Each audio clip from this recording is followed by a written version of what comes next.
ಬಿಜೆಪಿಯ 66 ಜನ ಶಾಸಕರಿಗೆ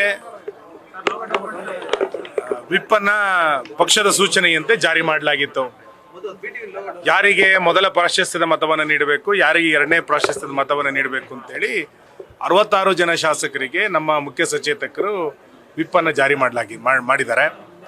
ಆ ಪ್ರಕಾರ ಎಲ್ಲ ಶಾಸಕರು ಕೂಡ ಮತದಾನವನ್ನು ನಾವು ಮಾಡಿದ್ದೇವೆ, ಪಾಲ್ಗೊಂಡಿದ್ದೇವೆ. ನಮ್ಮ ಚುನಾವಣಾ ಏಜೆಂಟ್ಗೆ ತೋರಿಸಿ ಮತದಾನ ಹಾಕಬೇಕು ಅನ್ನುವಂಥದ್ದು ರಾಜ್ಯಸಭೆಯಲ್ಲಿರುವಂಥ ನಿಯಮಾವಳಿಗಳು.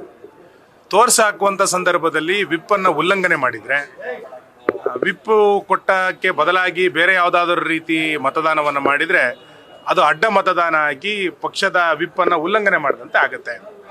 ಆ ರೀತಿ ಯಾವುದಾದ್ರೂ ಶಾಸಕರು ಮಾಡಿದಾರ ಅನ್ನುವಂಥದ್ದು 4 ಗಂಟೆಗೆ ನಮಗೆ ಗೊತ್ತಾಗುತ್ತೆ. ಆ ರೀತಿ ಅಡ್ಡ ಮತದಾನವನ್ನು ಯಾರಾದರೂ ಮಾಡಿದರೆ ನಾವು ಸ್ಪೀಕರ್ ಅವರಿಗೆ ಪಕ್ಷದ ಕಡೆಯಿಂದ ದೂರನ್ನು ಕೊಡ್ತೇವೆ.